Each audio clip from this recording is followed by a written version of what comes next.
The dial-up modem, the teletext beep, the ice cream van jingle echoing down the street. If you grew up in Britain in the 80s and 90s, these sounds weren't just noises, they were signals. They meant something was about to happen. A show was starting. The internet was connecting. Ice cream was coming. These sounds shaped your day, your week, your childhood. You didn't choose to remember them. They just burned themselves into your brain. And now, decades later, you can still hear them perfectly, even though most of them don't exist anymore.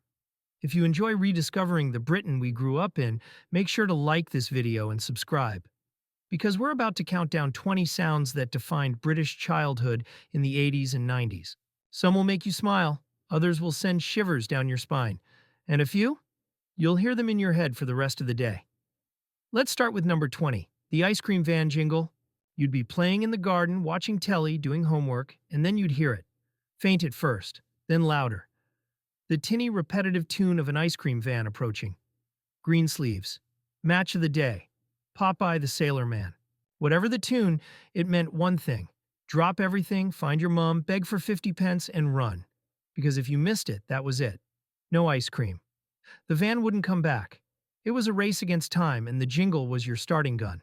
Some of those vans are still around today. But the sound? It hits different now. It's not excitement. It's nostalgia. The teletext beep, turn on the TV, press the red button, or in the 80s, turn the dial to CFAX or Oracle. And there it was, pages of blocky, pixelated text slowly loading with that rhythmic beep beep beep as the pages turned. You'd wait, sometimes for minutes, just to see the football scores, the weather, or the TV listings. It was slow. It was clunky. But it was magical. Teletext was the internet before the internet. And that beep? It's the sound of patience, a sound this generation will never understand. The dial-up modem. If you were online in the 90s, you know this sound. The screeching, crackling, grinding noise as your computer connected to the internet. It sounded like a robot having a breakdown. But when it finally connected, pure joy. You were online. You had access to the world for about 20 minutes before someone needed to use the phone. The dial-up sound is burned into the memory of every 90s kid. It's the sound of digital birth. Painful, chaotic, and unforgettable. The Coronation Street theme. Da-da-da-da-da-da-da-da. Instantly recognizable. If you heard that trumpet, you knew. Mom was watching Corey. It was a fixture of British life. Monday, Wednesday, Friday, sometimes Sunday too. The theme wasn't just a jingle, it was a signal. Time to sit down, time to be quiet, time to find out what was happening on the cobbles. That theme is still going strong today. But in the 80s and 90s, it ruled the living room. The school bell. Not a regular bell, this was the electric school bell. That harsh, ear-splitting ring that echoed through the corridors. It meant different things depending on when it rang. Morning? Time to line up. Mid-morning? Break time? Lunchtime? Freedom. End of day? Home. That bell controlled your life. And when it rang, you moved. No questions. No delays. Just Pavlovian obedience. The EastEnders drum. Doof doof. Doof doof. Doof doof doof doof. The most iconic TV sound in British history. The EastEnders ending theme. The drums that meant drama had just happened. Someone had been exposed. A secret revealed. A character confronted. And then, freeze frame. Doof doof. It was genius. It left you hanging. And if you heard those drums, you knew something big had just gone down. Even today, the sound triggers the same reaction. Tension, curiosity, and the need to know what happens next. The test card music. If you woke up too early on a weekend, before kids' TV started, you'd be greeted by the test card. A static image of a girl with a clown and a blackboard. And that eerie, looping music. It was hypnotic, slightly unsettling, and weirdly comforting all at once. It meant you were too early. Go back to bed. Or wait, because Swap Shop or Going Live was coming. The test card is gone now. But the music? It's embedded in the subconscious of an entire generation, the Blockbuster video rewind machine. If you rented a VHS from Blockbuster and didn't rewind it, you'd get charged. So every video had to be rewound before you returned it. The sound of the tape whirring backwards at high speed was oddly satisfying, mechanical, precise. and when it clicked a signal, it was done. Perfection. It's a sound that doesn't exist anymore, because VHS doesn't exist anymore. But if you hear it, you're instantly transported back.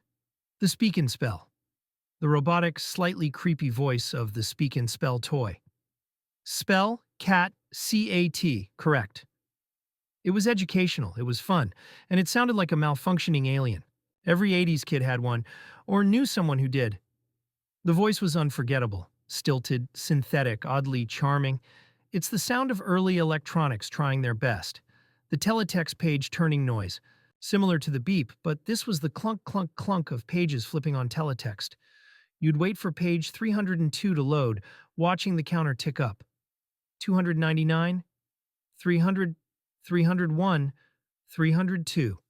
And when it finally appeared, you'd feel genuine satisfaction.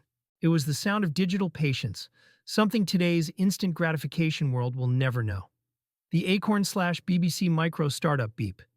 If your school had computers in the 80s or early 90s, they were probably BBC Micros or Acorn machines. And when they started up, they made this high-pitched beep. It was the sound of the future, of technology, of being allowed to use the computer for 20 minutes if you finished your work early. That beep meant possibility. The Space Invaders/arcade sounds. If you went to a seaside arcade or a bowling alley, you'd hear it. The bleeps and bloops of Space Invaders, Pac-Man, or Galaga. Those 8-bit sounds were hypnotic, addictive, and they meant you were about to lose all your pocket money, 10 pence at a time. Arcade sounds are retro cool now, but back then, they were the cutting edge. The milk float, early morning, still dark outside, and you'd hear it, the low electric hum of the milk float gliding down the street. It was quiet, almost ghostly, the gentle clink of glass bottles as the milkman delivered. It was a sound of routine, of reliability, of a Briton that woke up early and worked hard. Most milk floats are gone now. But that hum, it's etched into memory. The football rattles. Before air horns and chants, football fans used wooden rattles. You'd spin them and they'd make this loud, clacking racket. It was deafening in a stadium. But it was part of the atmosphere. By the 90s, they'd been largely banned. Too dangerous, too loud.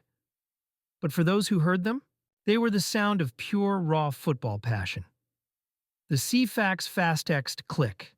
If you had a fancy TV in the 90s, you had FastText, a feature that let you jump between CFAX pages with colored buttons. Red, green, yellow, blue. Each button made a satisfying click. It was tactile, it was instant, and it felt futuristic. FastText is long gone, but that click, still satisfying. The Casio keyboard demo. Every household had a cheap Casio keyboard, and every one of them had a demo button. Press it, and you'd get a tinny, synthesized version of a pop song or classical tune. It never sounded good, but you'd press it anyway, over and over, until your parents told you to stop. The Casio demo is a universal memory. Annoying, repetitive, beloved. The Argos laminated catalog flip. Not quite a sound, but the flip, flip, flip of turning pages in the thick laminated Argos catalog was iconic. You'd sit on the floor, flip through hundreds of pages, circle what you wanted for Christmas, and hope. The sound of those pages turning? The sound of dreams, the analog TV static. Turn the TV to a channel with no signal, and you'd get static, white noise, crackling, hissing. It was unsettling. But it was also the sound of late-night telly ending, of being up past your bedtime, of the world shutting down until morning. Digital TV killed static. But for a generation, it's the sound of endings. The Sinclair ZX Spectrum loading. If you had a ZX Spectrum, you loaded games from cassette tapes. And the loading sound was a screeching, warbling noise that went on for minutes. Sometimes it worked, sometimes it didn't. But you waited. Because gaming was worth it. That loading sound is nightmare fuel, but it's also a badge of honor. The TV continuity announcer. And now on BBC One, the calm, authoritative voice that introduced every program. It was comforting, familiar, a voice that guided you through the evening. Continuity announcers still exist, but they're rarer now. In the 80s and 90s, they were the glue that held TV together. And their voices? Unforgettable. These weren't just sounds. They were the rhythm of British life. They told you what time it was, what was happening, what was about to happen. Some were comforting, some were annoying, but all of them are gone now, or fading fast. And if you remember them, you're part of a generation that lived in a different Britain. A noisier, simpler, slower Britain. So tell us, which sound hit you hardest? Which one did you hear in your head as you read this? Drop your answer in the comments. Share this video with anyone who remembers. And subscribe for more journeys into the Britain we grew up in. Because some sounds never leave you, even when the world moves on.